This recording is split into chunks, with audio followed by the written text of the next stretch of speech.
18 horas. Notícias de Manaus, Amazonas, Brasil e do mundo. Agora na Mix. Olha aí, 6:02, vamos juntos até às 7, mais uma edição do programa 18 horas no ar, eu e ela e você, Karime Leão.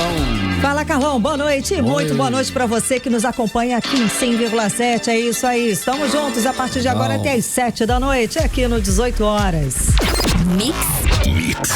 Queremos a sua participação, querido ouvinte, o nosso WhatsApp está aí à sua disposição, participe conosco do programa 18 horas, é o 994887592. É aquela história, né, Carlão? A gente quer saber a sua opinião, a gente quer ouvir a sua opinião, concorda ou discorda dos assuntos que a gente fala aqui no 18 horas. E está valendo também a sua participação para você que nos acompanha ao vivo pela live do YouTube. Manda a sua mensagem de texto. É só anotar 994887592 e participar, hein? 18 horas. Antes de mais nada, Karime Leão, direto para o trânsito, né, Karime? É isso. Vamos lá, vamos saber com o repórter André Meirelles como está. Volta para casa agora às 6 horas e quase 4 minutos. E aí, boa noite, André, por onde andas?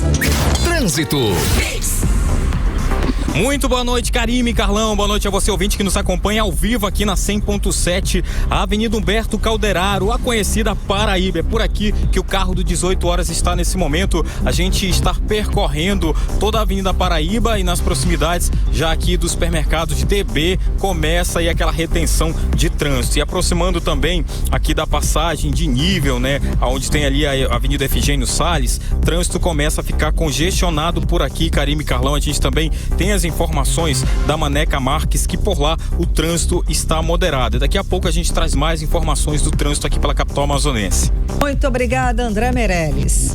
Legal, André, 6:04, você no melhor mix do Brasil. 18 horas. Vamos lá então conferindo os destaques do programa de hoje. Operação da Federal prende policiais do Amazonas suspeitos de sequestro e tortura em Roraima. Agências dos Correios vão atender pessoalmente vítimas do golpe do INSS. Senado aprova projeto que flexibiliza as regras do licenciamento ambiental e abre caminho para asfaltar a BR-319. Proposta pretende ampliar a contrapartida das empresas da Zona Franca de Manaus, incluindo trabalhos sociais. Legal, 6:05, você no melhor mix do Brasil. Vamos juntos até às 7 com esses e outros assuntos, os destaques desta quinta-feira, 22 de maio de 2025. Você confere a partir de agora em mais uma edição do programa 18 horas. Tudo isso pra você aqui no melhor mix do Brasil. 18 horas. Olha, começando o programa 18 horas de hoje com uma operação da Polícia Federal que mais uma vez revela a grave situação da segurança pública do Amazonas.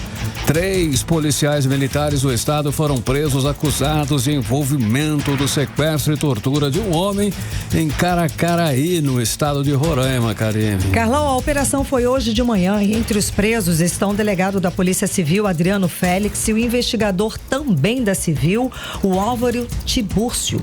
Segundo a Polícia Federal, os policiais teriam torturado a vítima para obter informações sobre o paradeiro de uma carga de cassiterita.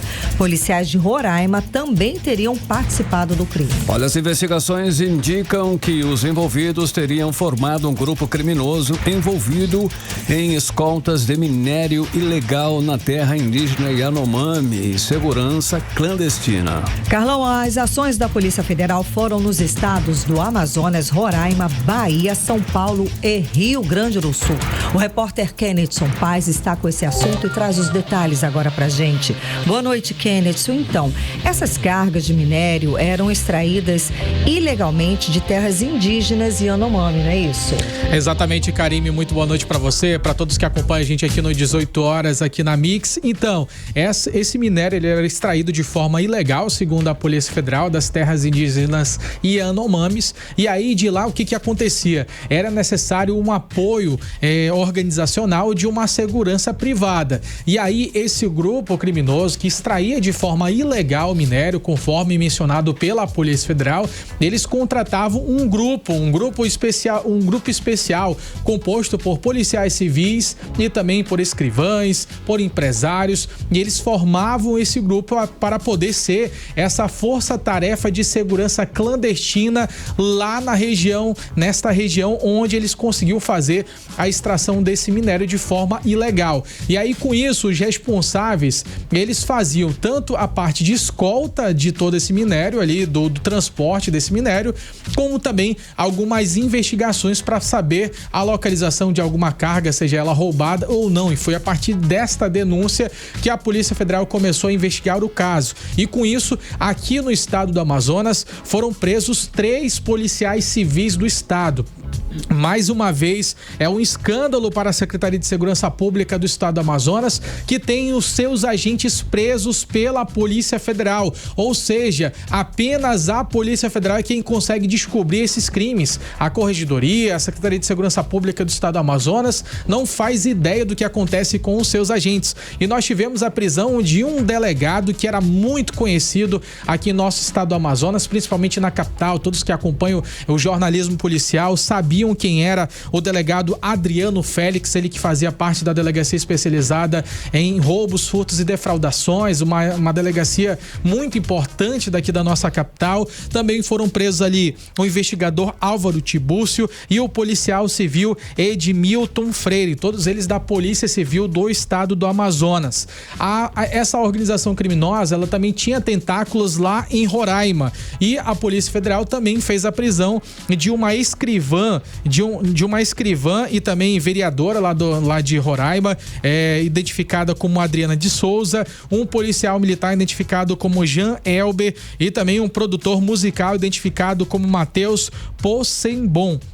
Eles faziam parte desta organização criminosa. E além dos mandados de prisão, foram cumpridos também mandados de busca e apreensão em vários outros estados, como Bahia, Rio Grande do Sul, lá em Roraima, aqui no estado do Amazonas, lá em São Paulo também. E segundo as informações da PF, apesar desses mandados de busca e apreensão terem acontecido em outros estados, a organização funcionava principalmente aqui no estado do Amazonas, com tentáculos em Roraima. No entanto, os titulares dessas contas, de casas e vários outros imóveis nos outros estados, eles eram lá de Roraima, e com isso houve esses mandados de busca e apreensão nos outros estados, mas não acontecia nesses outros estados. A gente vai ouvir agora o chefe da Delegacia de Polícia Judiciária lá da Superintendência Regional da Polícia Federal de Roraima, o Caio Lutini, ele que fala pra gente a respeito sobre o que aconteceu lá em Roraima e como a polícia conseguiu chegar até esse grupo. Vamos ouvi-lo.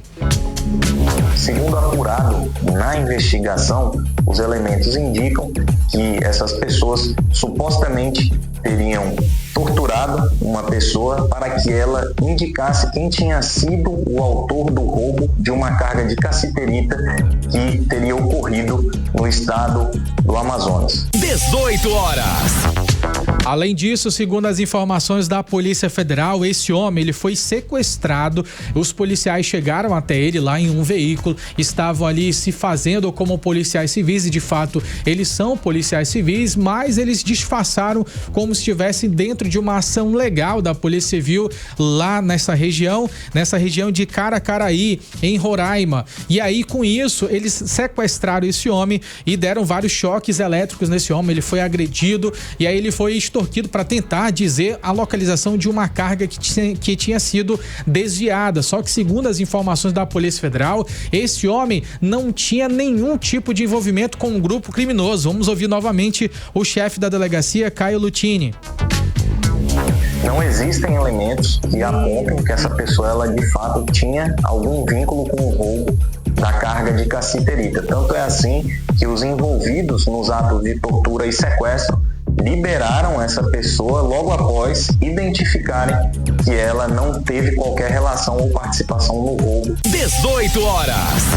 E aí, quando esse homem foi liberado, acredite se quiser, eles entregaram apenas R$60 para esse homem, já tinha recém passado por um processo de tortura, e ele recebeu esse cala-boca de R$60 para poder voltar para casa como se nada tivesse acontecido. É um caso absurdo. É um caso absurdo, só que a gente não tá falando de um caso isolado, gente. Teve a Operação Ourives agora recentemente, uma operação que aconteceu muito recente, a gente noticiou aqui no 18 horas, a Polícia Federal descobriu que policiais do Amazonas, eles estavam roubando ouro apreendido em operações ali realizadas pela Polícia Militar, pela Polícia Civil do Estado. Eles estavam utilizando toda a estrutura daqui do estado do Amazonas para poder roubar ouro apreendido em garimpos ilegais. E esse material, ele era trazido para cá, para Manaus, depois ele era encaminhado para um ourives. Esse ourives era obrigado a fazer o fracionamento, ele fracionava essas quantias e depois enviava essa quantia para São Paulo. E, além disso, os mesmos policiais que roubavam o ouro ainda extorquiam esse homem no valor de R$30 mil. E foi esse ourives, inclusive, que fez a denúncia de toda essa confusão. Exatamente. Eu lembro que você trouxe essa história pra gente. Exatamente. Ele denunciou para a Polícia Federal, ele procurou porque não aguentava mais ser extorquido e com certeza tinha a vida em risco por conta desta denúncia. Segundo a Polícia Federal, na época da Operação Ourives, eles identificaram que os policiais movimentaram quantias de R$1 milhão e variavam até R$3 milhões em cada conta ali desses policiais. A gente também noticiou aqui em 2021, por exemplo, a prisão do ex-secretário de inteligência, o Samir Freire, que utilizava também toda a estrutura da Secretaria de Segurança Pública do Amazonas para também extorquir empresários e também desviar ouro. Ele desviou pelo menos 60 quilos de ouro. Além dele, também policiais civis e outros envolvidos também foram tornados réus por extorquir esses empresários. Agora, em maio, a gente noticiou o caso de vários outros policiais militares envolvidos no massacre lá no Rios Abacaxis, onde inclusive teve nomes de muito peso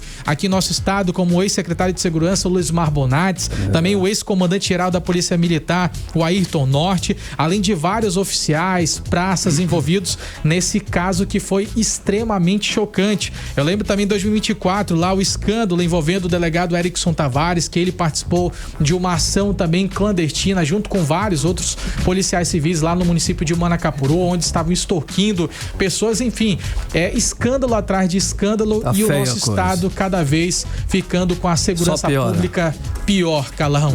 Sem dúvida alguma, a gente precisa de órgãos de controle. E quem controla isso tudo? Aí é a corregedoria da própria polícia. Mas como você mesmo trouxe pra gente, Kennison, tem que ter uma intervenção e só a ação da Polícia Federal mesmo para descobrir e desarticular tanta quadrilha, tanto esquema, porque é o que parece que realmente estão dominando os setores da segurança pública, exatamente em todas as áreas. Agora, é claro que eu faço aqui uma ressalva. A gente sabe que não representa a corporação como um todo.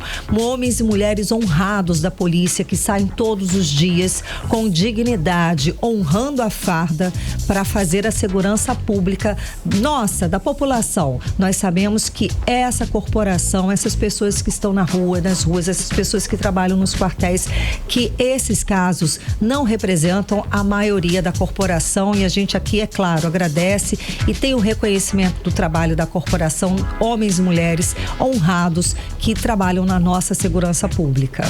Valeu, Ken. É isso aí? É isso aí. 6h15, você no melhor mix do Brasil. 18 horas. Olha aí, atenção para o alerta, hein? É para os senhores aposentados e pensionistas. Olha só, o INSS vai expandir o atendimento para quem foi vítima do golpe dos descontos não autorizados. Exatamente, Carlão. A partir do dia 30, agora, no fim desse mês, as agências dos Correios vão abrir as portas para atender pessoalmente quem foi vítima do golpe. E a repórter Vanessa Lima explica pra gente como vai acontecer. Boa noite, Vanessa. Boa noite, Karime, boa noite, Carlão, e boa noite a você que acompanha as notícias aqui com a gente no 18 horas. E tem novidade importante para quem é aposentado ou pensionista do INSS, hein? Se você desconfia que foi vítima de fraude ou notou algum desconto estranho na sua conta, preste atenção. A partir do dia 30, as agências dos Correios em todo o Brasil vão fazer atendimento presencial exclusivo para esse público, principalmente para quem não tem acesso à internet ou tem dificuldade com tecnologia. Para ser atendido é fácil, é só levar um documento com foto. E caso a pessoa não possa ir até a agência, como em casos de pacientes acamados, um representante pode ir com uma procuração. No atendimento, os funcionários vão verificar se houve desconto não autorizado na sua conta e entregar um protocolo com data, horário e número que vai servir como comprovante para continuar todo esse processo. É uma forma segura, simples e acessível de resolver esse tipo de problema, sem precisar precisar esperar horas no telefone ou enfrentar aquela burocracia online. Volto agora com vocês no estúdio.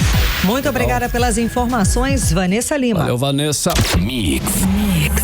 Você ligado aí em 100,7, agora são 6 horas e 17 minutos. Você está no melhor Mix do Brasil. Daqui a pouquinho, olha só, em proposta pretende ampliar a contrapartida das empresas da Zona Franca de Manaus, incluindo trabalhos sociais. Detalhes para você em instantes, já aqui no 18 horas. 18 horas. Olha só, escuta essa, hein? Interessante. A polícia encontrou 150 quilos de cocaína escondidos em paredes falsas de uma embarcação de luxo que vinha de São Paulo de Olivença pra cá, Karine. Exato, Carlão. Aqui para Manaus, a droga foi avaliada em 12 milhões de reais. O repórter André Meirelles tem mais detalhes a respeito desse caso. Boa noite, André. Então, a polícia chegou a prender 4 homens, é isso? Muito boa noite, Karime, Carlão. Boa noite a você que nos acompanha aqui na 100.7. 4 homens foram presos em flagrantes. Entre eles, o dono do barco, o comandante e 2 gerentes, um de cargas e outro de máquinas. A operação também apreendeu 2 motocicletas e 15 mil reais em dinheiro vivo, além aí de cerca de 150 quilos de pasta base de cocaína, como explica o delegado-geral da Polícia Civil do Amazonas, Bruno Fraga. Esse barco especificamente, ele descia da cidade de São Paulo de Olivença, uma embarcação muito grande. Foram encontradas, ocultadas dentro dessa embarcação, aproximadamente 150 quilos de pasta base de cocaína, um prejuízo de 12 milhões de reais aproximadamente, mais um baque para essas organizações que utilizam essa rota do Alto Solimões para tentar escoar essa droga para a capital e posteriormente levar essa droga para outros países e também para outros estados. Olha, e a investigação apontou que a embarcação tem capacidade para 500 passageiros, mas viajava com apenas 20. Aí levantou a suspeita da polícia porque apenas 20 passageiros não conseguem arcar com as despesas aí desse navio, dessa embarcação de luxo. Durante a revista, os agentes encontraram a droga escondida em uma estrutura adaptada para transporte clandestino.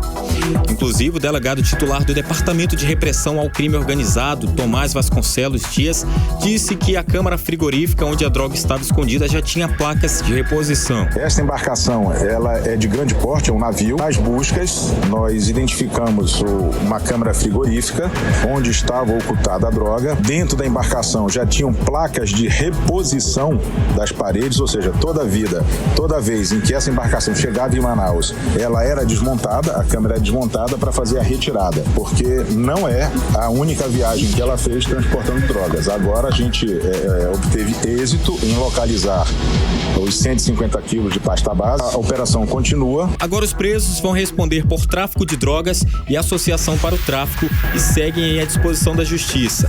A polícia também suspeita que a droga tenha vindo do Peru e seria distribuída para outros estados aqui no Brasil. Karime e Carlão. Obrigada, André Meirelles. 18 horas. Então, continue em 100,7. Confira a nossa programação até às 7 da noite, hein? Olha só, 994887592, valendo a sua opinião. Participe conosco, é o nosso WhatsApp. 18 horas. Política. Vamos falar sobre política. Kennedson Paes e Nathalie Moraes já aqui com a gente. Então, Nathalie, conta pra gente. A Assembleia Legislativa do Amazonas bancando viagem internacional de 4 deputados, incluindo aí, tá? O presidente Roberto Cidade, mais 3 colegas. Eles foram pra Orlando, então, eles vão passear na Disney ou realmente foram trabalhar, foram resolver situações, assuntos importantes para o estado do Amazonas, para Manaus? Ou disso só vai sair mesmo aquelas fotos com o Mickey, Nathalie? Exatamente, Pateta. Eu tô me sentindo até com a cara do orelhinha Pateta aqui na testa já. Boa noite pra você, Karime, boa noite, Carlão, boa noite aos ouvintes do programa 18 horas. Quando a gente pensa que a gente já viu de tudo, a gente não viu tudo quando a gente fala de política amazonense. Isso porque 4 deputados estaduais foram autorizados aí a viajar para Orlando, na Flórida, com as despesas pagas aí com dinheiro público e tudo isso. Gente, ainda tem diária, ainda vai receber diária em dólar, eu acho, né? Não sei, mas com o nosso dinheiro. Isso tá declarado lá no portal da transparência, tá? Que absurdo. E aí, Karime, segundo a publicação do Diário Oficial da Assembleia Legislativa do Amazonas, os deputados Roberto Cidade, ele não foi sozinho, tá? O presidente da casa, Roberto Cidade, foi ali acompanhado com seu amigo adjunto Afonso, também deputado estadual, com o deputado Felipe Souza e com o deputado delegado delegado Péricles, eles embarcaram para o mesmo destino internacional, que é ali, né, a cidade de Orlando. E mesmo que eles tenham tido, né, ali autorizações diferentes em portais diferentes, foi um cuidado bem planejado e o suficiente para tentar passar despercebido. Mas a gente sabe, né, Karime, eles não podem fazer nada sem declarar e a gente tá de olho nessas situações, né? E não foram só os parlamentares que embarcaram, não. Junto com eles, o que chama a atenção, que não dá para dizer, não, a gente foi lá porque ia ter uma discussão sobre a Amazônia. Junto deles, um servidor da casa, identificado como Orlando Muniz da Silva, que coincidentemente, Carlão, é influenciador digital de turismo nas redes sociais, acompanhou aí os nossos excelentíssimos deputados estaduais do Amazonas para Orlando, né? Vale a gente lembrar, né, que eles viajaram no meio da semana, tá? E a gente tem que lembrar para os nossos ouvintes que as sessões foram reduzidas. Eles devem estar trabalhando demais, né? Antes eles trabalhavam 3 sessões por semana, agora só são 2. Ainda faltaram, né, no trabalho. A gente sabe, eles só trabalham, né? Hoje, ou atualmente, só tem sessão 2 vezes na Assembleia Legislativa, às terças e quartas, em 2 turnos. Boa. Mas talvez, né, tenha dado tempo a mais, né, pra eles organizarem as malas, e aí por isso eles resolveram fazer essa viagem. Mas até o momento, tá? Nenhuma informação foi divulgada oficial sobre o objetivo aí desses 4 deputados que foram para Orlando. Mas para muitos, né, a gente realmente, eles podem dizer que estavam numa missão internacional, com interesse público. Eles estão assim, de passagem marcada, né? Eles vão para Orlando. E aí a gente vai organizar para acompanhar e saber de fato como é que vai ser, se a gente vai ver nas redes sociais as fotos com o Mickey ou se a gente realmente vai ter vai que acontece algum encontro ali, algum tipo de palestra, algum tipo de situação que a gente possa ver. Não, realmente querendo dizer trabalho, né? Exato, realmente eles foram trabalhar, né, fazer alguma coisa. Vamos acompanhar quando que vai ser essa viagem, vamos acompanhar direitinho como é que vai ser aí o roteiro dessa viagem, né, Carlão? E quem, olha só, empresas da Zona Franca de Manaus estão investindo aí, vão ter, né, que investir em educação e meio ambiente agora para ter acesso aí aos incentivos fiscais, né, no Amazonas aqui. Essa mudança, ela foi aprovada na Câmara, como vai funcionar isso daí? Porque é uma mudança, né, um novo parâmetro aí para as empresas se estabelecerem aqui na Zona Franca.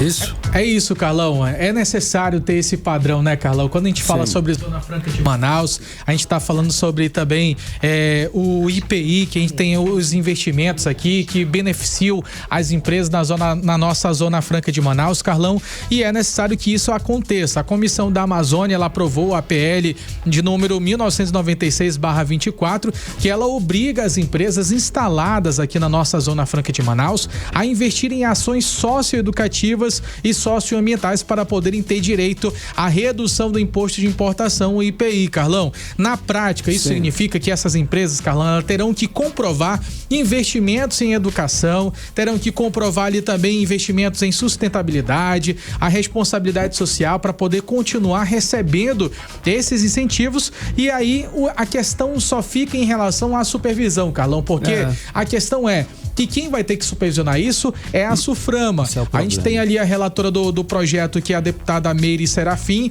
Ela disse que essa é uma forma de aperfeiçoar o modelo da Zona Franca de Manaus, fazendo com que esses benefícios fiscais eles gerem impacto social na vida das comunidades amazônicas. A gente tem ali a nossa floresta em pé, nós temos vários trabalhadores que inclusive suam a camisa para poderem trabalhar nessas empresas, e é necessário também essa participação. O coautor dessa proposta é o deputado Capitão Alberto Neto. Ele também destacou que a intenção é fortalecer a nossa Zona Franca de Manaus como um polo de desenvolvimento sustentável, também ampliando essas contrapartidas sociais das empresas. Esse projeto, Carlão, ele ainda precisa passar por outras comissões na Câmara antes de seguir para o Senado, mas a expectativa é que vá mais adiante e essas ações elas saiam do papel, mas vai ser necessário muita fiscalização para que isso aconteça, Carlão, senão vão driblar a gente. Contrapartida. Aí é que tá, né? Então, Nathalie, vamos lá. E esse caso da falsa médica tá rendendo, né? Ela conseguiu até, gente, trabalhar como assessora parlamentar na Câmara Municipal.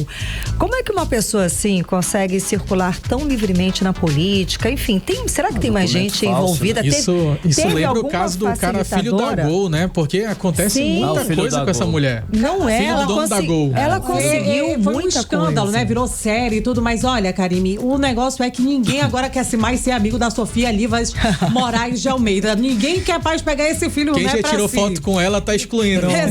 Exatamente. Como você adiantou, Karime, ela trabalhou como assessora parlamentar no gabinete do vereador Jaildo Oliveira, que atualmente está no PV, né, no Partido Verde. Mas na época, ele era afiliado ao PCdoB. Claro, com a explosão de todo esse escândalo, o Jaildo já tratou de ir nas redes sociais e dizer, eu não tenho nada a ver com ela, essa indicação aí partiu do presidente do PCdoB, foi o Heron que colocou ela aqui.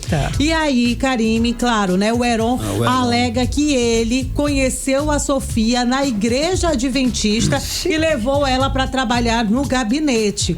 Além disso, a gente também recebeu informações de que ela teria atuado também no gabinete da ex-senadora Vanessa Graziotin. Gente, como é que pode? Isso tem lábia, hein? Só que vale a gente destacar, né, que a Sofia, ela estava trabalhando na Câmara Municipal de Manaus como assessora parlamentar, mas ela realmente se identificava como médica. Ela chegou a dizer até que ela era pediatra, ela participava de ações da Câmara Municipal dentro desse cargo comissionado, né? E aí, claro, né, e vale a gente destacar que ela era comissionada, ela teve a contratação aprovada pelo Davi Reis. Então isso daí realmente acende aí um alerta pra gente de que cada vez mais, se você tiver aquela pessoa pra te indicar, o QI, né? Quem te indica. Você realmente pode conseguir um cargo ali público. Mas é assim mesmo, né, gente? Assim que funciona. É. Beleza, olha só, mesmo inelegível até 2030, Bolsonaro voltou a dizer que vai tentar disputar na presidência em 2026.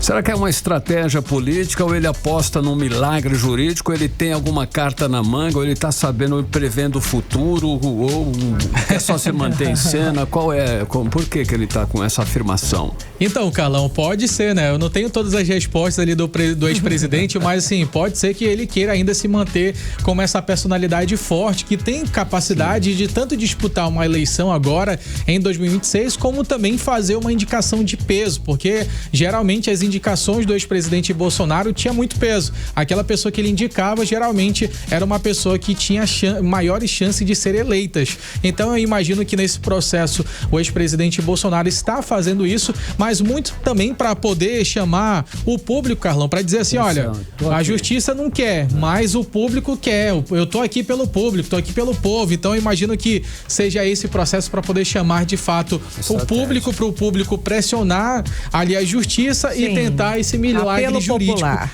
Só que a gente tem ali a informação de que ele tá inelegível, né? Teve uma votação, 5-2, e aí a situação é que tá um pouco complicado para ele, e é difícil de ele conseguir se eleger agora em 2026. O negócio é que ele tá tratando isso desta forma, para poder chamar o público. Caso isso não aconteça, de ele realmente não poder se eleger, e aí ele vai com certeza fazer uma indicação, e pode até ser o Tarcísio, porque ele já disse que o Tarcísio vai vir para reeleição do governo lá de São Paulo. Mas se ele não for eleito, pode ser que venha o Tarcísio, ali a Michelle venha como a vice-presidente, enfim, eu acho que pode rolar isso daí, Carlão. Muitas apostas, né, no nome da Michelle. Eles apostam assim que ela realmente seria a presidente o nome, do né? Brasil. E eu não vejo essa representatividade, essa força. Eu acho que dentro de alguns nichos, né? Dentro das igrejas, não, mas tem, mas ela muito tímido. Mas não para eleger, tornar a Michelle Bolsonaro a presidente do Brasil. Acho muito Não, também não. Mas é que tem muita coisa ainda acontecendo para isso. Bom, enfim, vamos lá. Obrigada, Nathalie Moraes, Kennedson Paz. 6h31, você no melhor mix do Brasil. 18 horas. Olha aí que legal, o Festival de Parintins foi reconhecido essa semana com a medalha da Ordem do Mérito Cultural, a mais alta honraria da cultura brasileira, concedida pelo governo federal. A cerimônia aconteceu no Palácio Capanema, no centro do Rio de Janeiro, com a presença presença do presidente Luiz Inácio Lula da Silva e da ministra da Cultura, que é a Margarete Menezes. Foi uma festa só, viu, Carlão? Legal. Os bois Caprichoso e Garantido foram representados pelos presidentes, o Rossi Amoedo e o Fred Góes, que receberam a condecoração em nome do festival. O reconhecimento reforça, gente, a importância do Festival de Parintins, que já é patrimônio cultural do Brasil. Forte. 6h32, você no melhor mix do Brasil. 18 horas.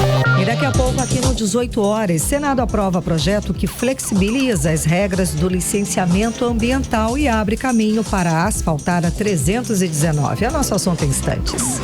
Mix. Dá um giro no trânsito, Karime. Bora, vamos saber por onde anda o repórter André Meirelles, agora 6h32. Boa noite, André. Trânsito.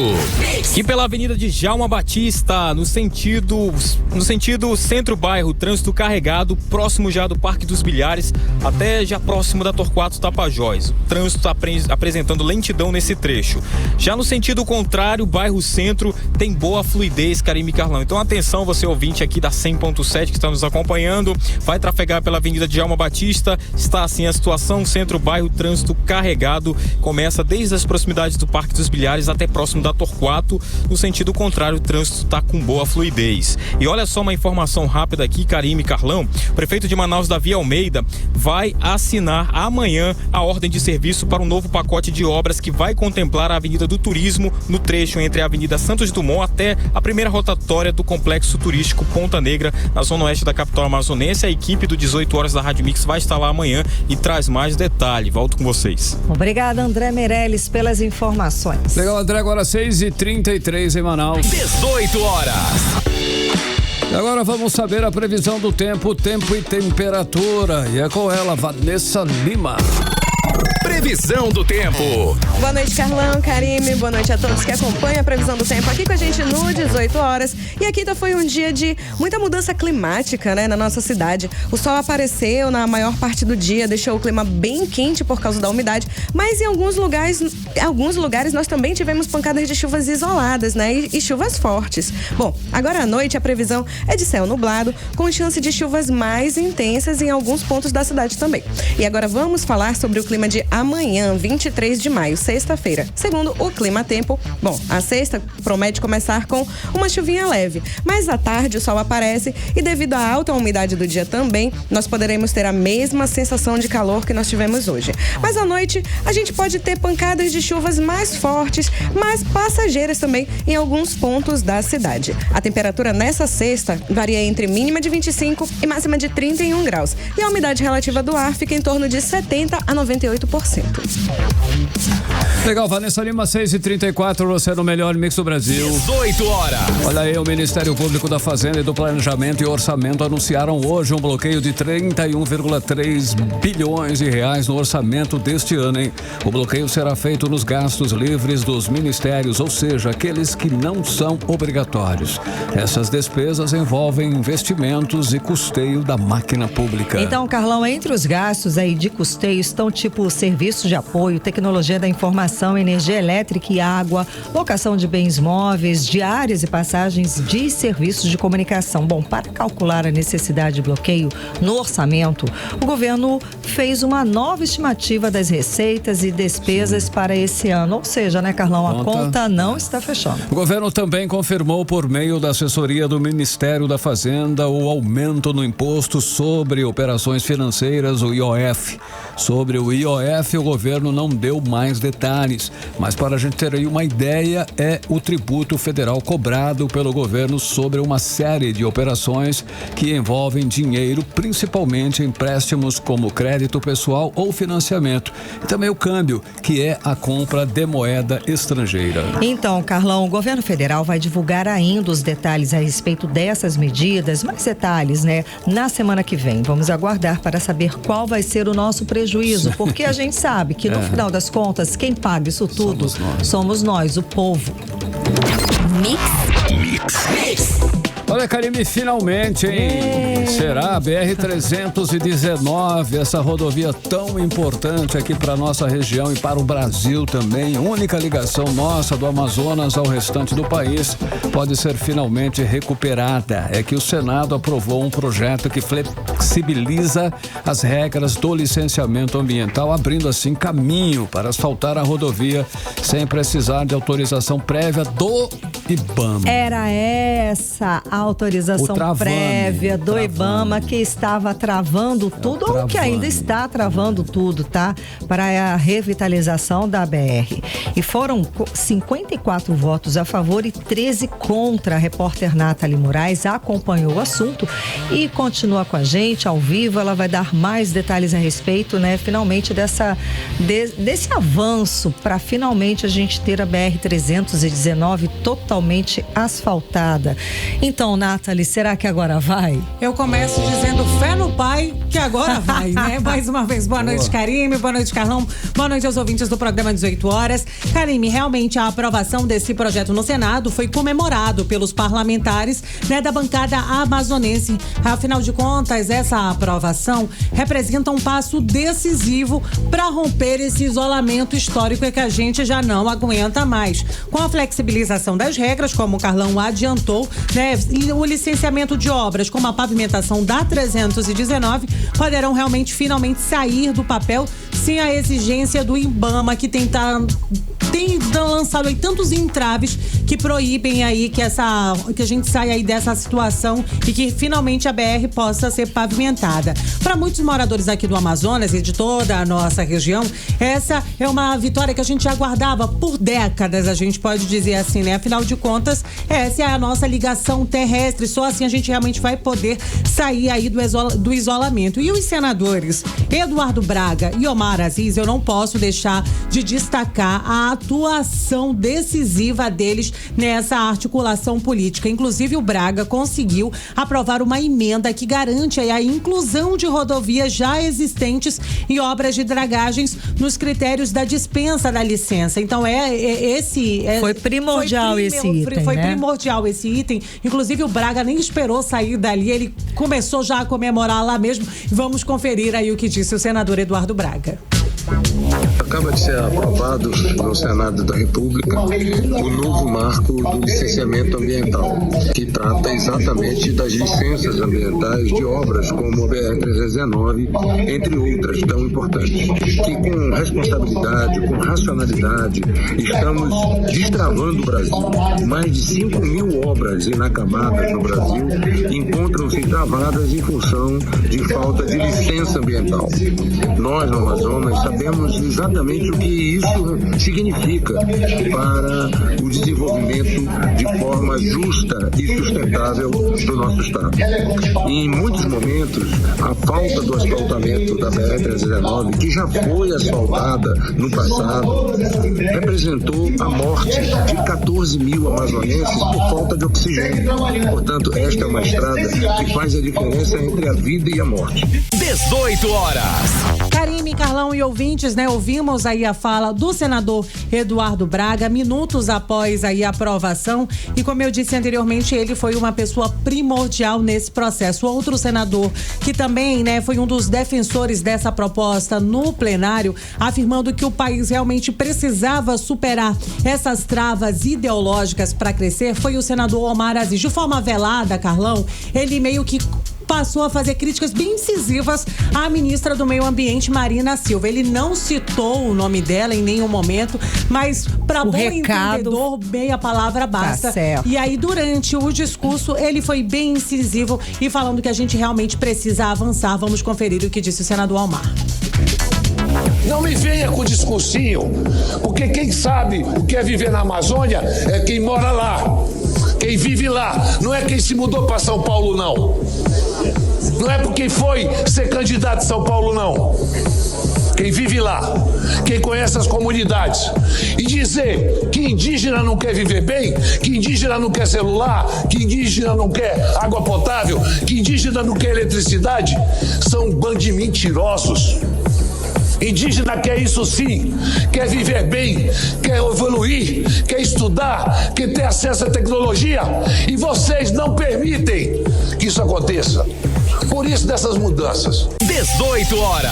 Ouvimos aí a fala do senador Omar Aziz e, é claro, o senador Plínio Valério também disse que realmente esse texto aprovado traz um equilíbrio e respeita, assim, a realidade dos estados aqui da Amazônia, que enfrentam, sim, desafios únicos de infraestrutura. Afinal de contas, a gente sabe tudo que a gente passou. Agora, Carlão, Karime e ouvintes, esse projeto segue para a Câmara, né? E aí realmente vai representar toda essa mudança. A gente espera, de fato, né, que tudo possa, que a gente realmente possa avançar e sair desse isolamento. E vamos torcer, né, Carlão? Vamos torcer e acompanhar toda essa história, votação. A gente traz para vocês atualizações. Obrigada, Nathalie Moraes. Obrigada. Valeu, 6h42. 18 horas. Olha, outra boa notícia também para as estradas no interior do estado. O DENIT confirmou que o tráfego de veículos leves e pesados está liberado na BR-230, a Transamazônica, olha aí. Exatamente, o trecho de cerca de 20 quilômetros tinha ficado inundado pela cheia do Rio Madeira no sul do estado. E para evitar novos atoleiros, o DENIT colocou camadas de pedra, conhecidas como rachão, nos pontos mais críticos da estrada. Mix. Olha só, e hoje foi um dia importante para os moradores da comunidade Reino Novo, no bairro Tancredo Neves. Eles receberam os títulos definitivos, de suas casas, olha aí. Que alívio, né, Carlão? Um sonho de muita gente ter a casa própria. O repórter André Meirelles acompanhou essa ação e que representa um passo importantíssimo no processo de regularização fundiária aqui no Amazonas. Não é isso, André? Boa noite. Boa noite, Karime e Carlão. Boa noite a você, ouvinte, que nos acompanha aqui na 100.7.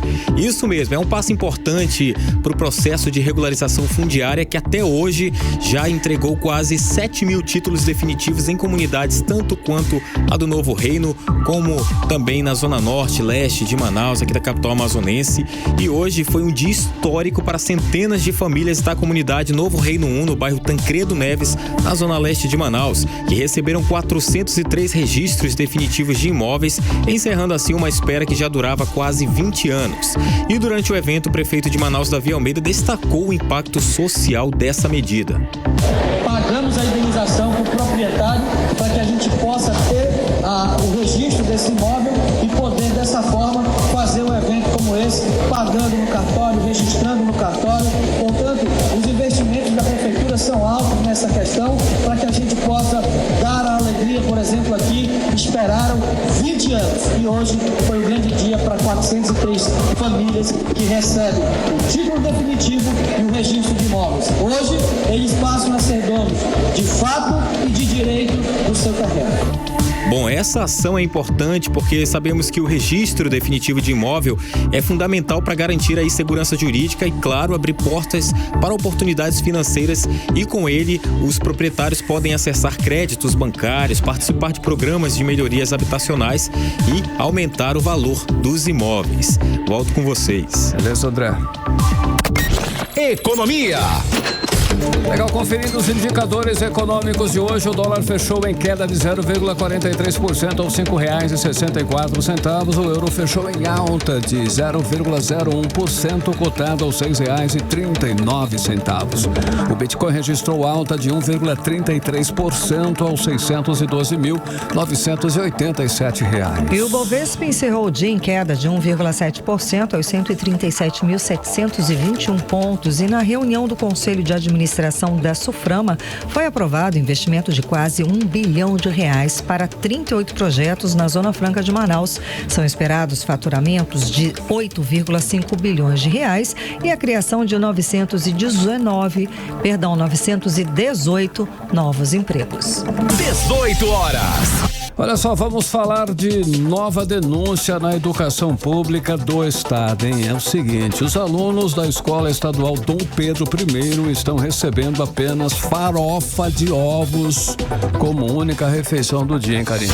Tá fácil não, viu, Carlão? Uma decadência, tá? O Dom Pedro I, gente, que já foi um dos maiores símbolos da educação pública aqui no estado do Amazonas.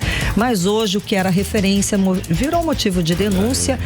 de preocupação, né? Olha, para o deputado Wilker Barreto, essa denúncia mostra o abandono da escola pelo governo Wilson Lima e uma falta grave de planejamento no fornecimento da merenda escolar. Exato, Carlão. Nathalie Moraes continua aqui com a gente, ela que apurou essa denúncia, traz esses detalhes agora. Então, Nathalie, essa merenda escolar nem é preparada na escola, inclusive, né? É de responsabilidade de uma empresa terceirizada que também está com repasse, com pagamento atrasado, não é isso? Desde o ano passado, Meu Karime. Deus. Boa noite mais uma vez para você, Karime. Boa noite, o Carlão. A situação lá do Colégio Estadual, realmente, que já foi um símbolo de excelência da escola, da educação pública do Amazonas, hoje está escancarado ao abandono, né? Realmente é uma situação muito difícil, porque a gente já falou aqui algumas vezes da situação estrutural da unidade. Exato. Né? Que onde os alunos estão estudando com salas onde o teto ameaça cair na cabeça, as carteiras quebradas, toda essa situação. Só que agora, uma denúncia apresentada pelo deputado estadual Wilker Barreto trouxe que os alunos estão se recebendo farofa de ovos como a única refeição do dia. Só que a gente sabe, eu adoro farofa de ovo, mas se você vê, Karime, a farofa que está sendo servida para aquelas crianças chorar. E adolescentes, realmente é para chorar, realmente um descaso inaceitável com a alimentação escolar, que deveria ser um direito básico garantido principalmente para uma escola pública que já foi referência aqui no nosso estado. Como você adiantou, a merenda não é preparada no local. A responsabilidade é de uma empresa terceirizada que está com um contrato vencido desde 2024. E mais, né? Esses fornecedores estão sem receber ali os seus pagamentos. Além da falha na execução do serviço, a falta de planejamento gravíssima por parte do governo do nosso estado. Agora, não dá pra gente aceitar isso, porque só de ICMS, 25% obrigatoriamente são destinados à educação, sem contar dos repasses federais do Fundeb. Pra onde é que tá indo esse dinheiro? Né? Se a gente está vendo uma escola com a estrutura precária, os alunos tendo como única alimentação farofa de ovo. Agora a farinha, Karime, aquela farinha grossa, baguda, como a gente chama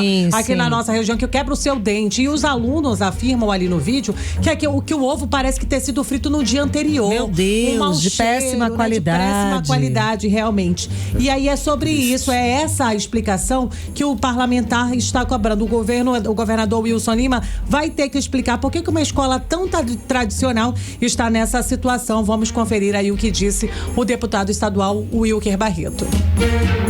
E na qualidade de vida da sua família. O que eu quero alertar esta casa é que o governo é um gastador compulsivo, que não faz gestão, gasta mal, e tá aí as consequências. Fornecedores de viaturas sem receber, qualidade da merenda nesse nível por atraso de salário. Quero aproveitar aqui o ensejo, que eu estou falando de educação, e já alertar, deputado da Câmara, que os professores estão a um passo de ficar sem seu plano de saúde. Ruim com a Apivida, é pior sem ela. Tem muitos professores em tratamento de doenças como câncer, cardíacas, porque entre o hospital da Apivida, eu não estou dizendo aqui que é bom não, é ruim, mas o João Lúcio está pior. O Platão Araújo está pior, o 28 está pior. E sabe quanto, deputado Dan, estão devendo à empresa? 50 milhões, não pagam há meses. Está quase fazendo um ano. 18 horas.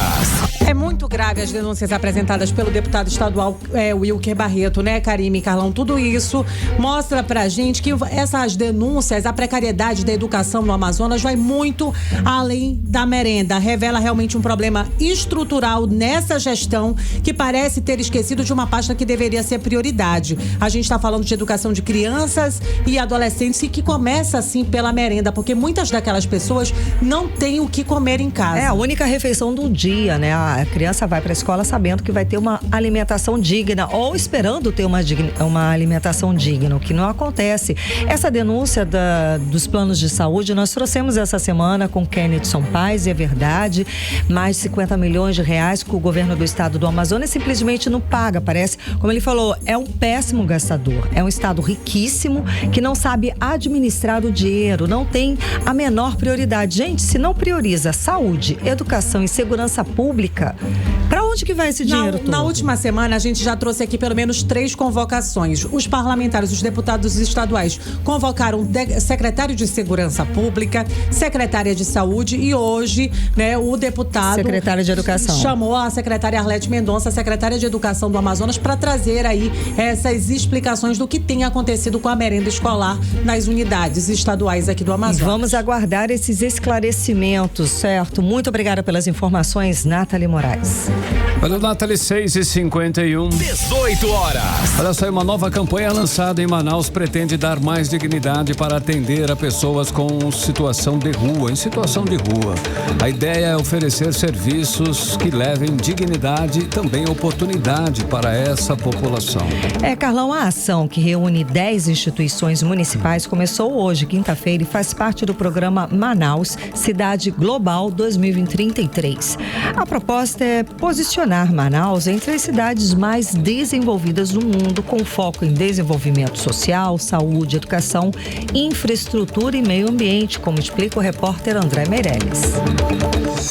Olha, a operação integra o Plano de Ação Municipal para a População em Situação de Rua e mobilizou um grande efetivo da Prefeitura com participação direta de várias secretarias municipais que não apenas vão atender os mais vulneráveis, mas também garantir mais segurança e bem-estar à comunidade, reduzindo aí casos de pessoas em situação de rua, em mendicância, como explica o prefeito Davi Almeida. Mas a rua não é lugar para seres humanos estarem vivendo. Então, a partir daqui do bairro da Compensa, da Avenida Brasil, nós vamos andar toda a cidade de Manaus, estamos abrindo alguns albergues, mais algumas casas de acolhimento e nós não queremos mais essas cenas na cidade de Manaus, a começar aqui pela Avenida Brasil. E essa operação de cidadania em Manaus mapeou 14 pontos e atendeu 15 pessoas em situação de rua, sendo 5 mulheres e 10 homens, sem contar com presenças de crianças, idosos ou adolescentes nesses pontos visitados.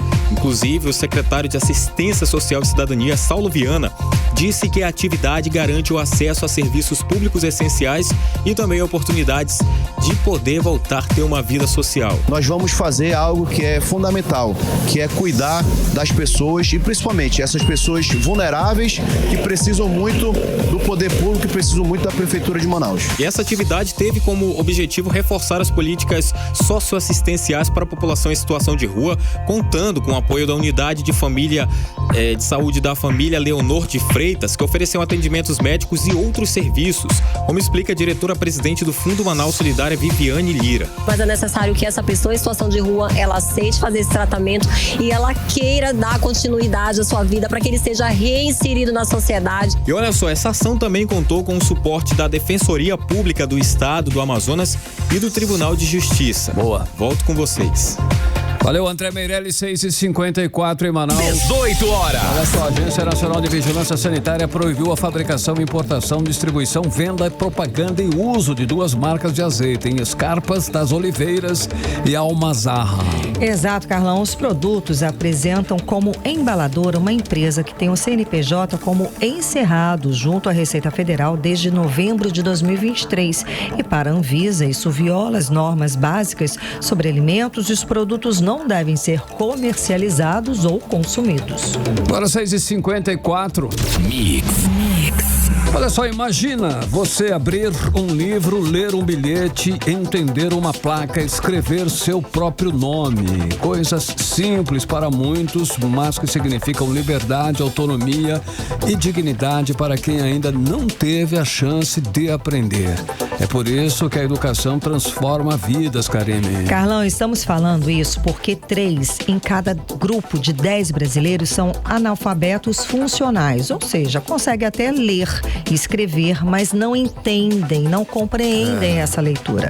E o Amazonas lidera esse ranking no Brasil, com Envira entre os municípios em situação mais crítica. Olha só, para mudar esse cenário, o Programa Brasil Alfabetizado lançou o ciclo 2025 em Manaus. O programa é voltado para ajudar jovens e adultos que não sabem ler e nem escrever. Odiné Araújo tem mais detalhes a respeito desse evento. Então, Odiné, em pleno 2025, o patamar de analfabetismo aqui no Brasil é o mesmo de 2018, é isso?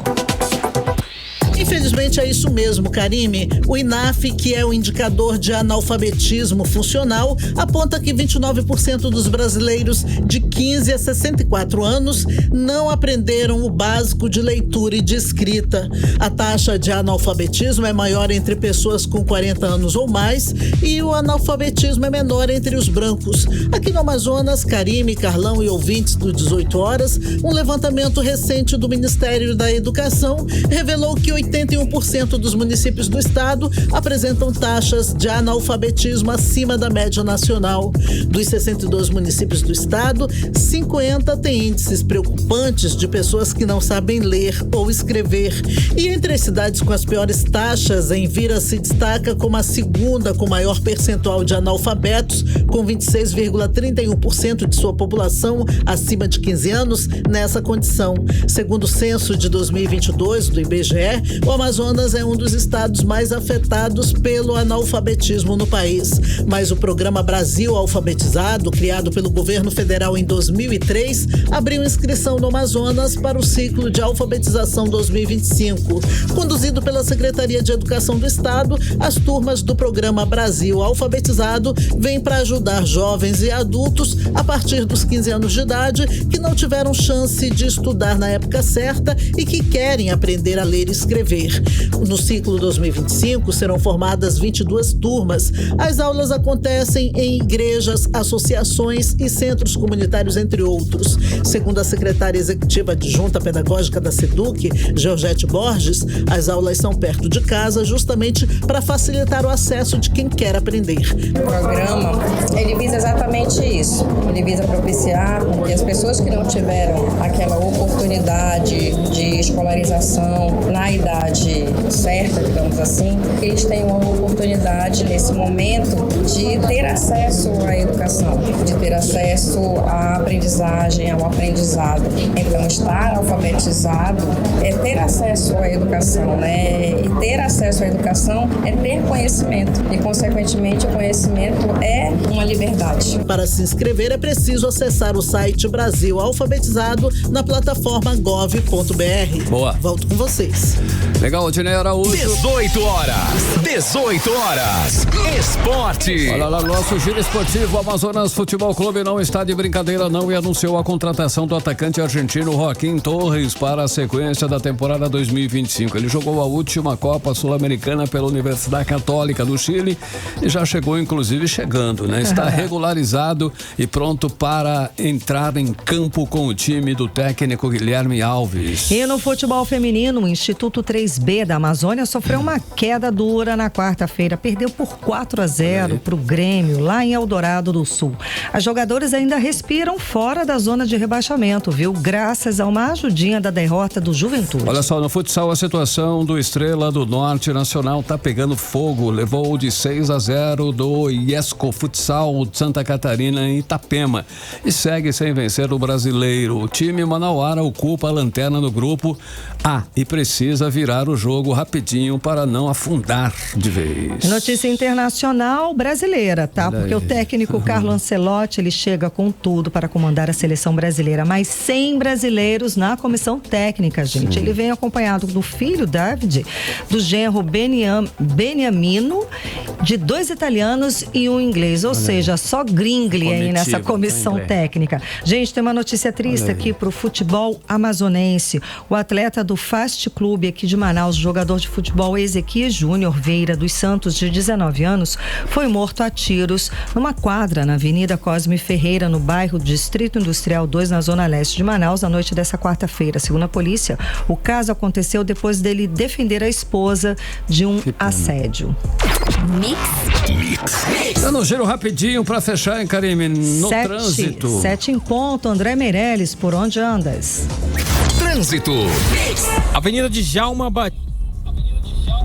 Avenida Brasil, no sentido centro-bairro, próximo do conjunto Ayapuá, trânsito congestionado nesse trecho. Assim também na Coronel Teixeira, no cruzamento com a Avenida Brasil, segue carregado o trânsito, mas está fluindo. Karime e Carlão. Muito obrigada, André Meirelles. Legal. Ok, André, agora 7 em ponto. 18 horas. Seguimos direto para o Editorial 18 horas. Editorial 18 horas. O que está acontecendo com a segurança pública do Amazonas? A mesma mão que deveria proteger tortura, o mesmo distintivo que deveria garantir a lei que escolta minério ilegal, o mesmo fardamento que jurou defender o povo se alia ao crime organizado. Olha aí, a Operação Jeremias 2217 da Polícia Federal, deflagrada hoje, escancarou mais uma vez o envolvimento de agentes amazonenses em um submundo de violência e corrupção. Um delegado, um investigador e outros nomes que ainda virão à tona estão sendo acusados de sequestro, tortura e associação criminosa. Tudo isso para proteger a mineração ilegal em terras Yanomami. Mas essa não é uma exceção. Em junho do ano passado, 8 policiais militares, incluindo um oficial, foram presos por tráfico de drogas. E em 2022, o chefe da inteligência do estado foi detido por envolvimento no roubo de ouro e ainda tentou ser promovido. Não se trata mais de casos isolados, é um sistema, é uma praga que avança dentro das instituições, um vírus que mistura arma, farda, poder e a impunidade. O povo amazonense está cercado pela criminalidade de um lado e, como os fatos nos mostram, pela corrupção fartada do outro lado. Ou o Estado limpa a própria casa ou vai afundar junto com ela. 18 horas. 7-2, Karine. Um beijo, boa noite, até amanhã. Até amanhã. Você ouviu 18 horas. As notícias do Brasil e do mundo. De volta amanhã.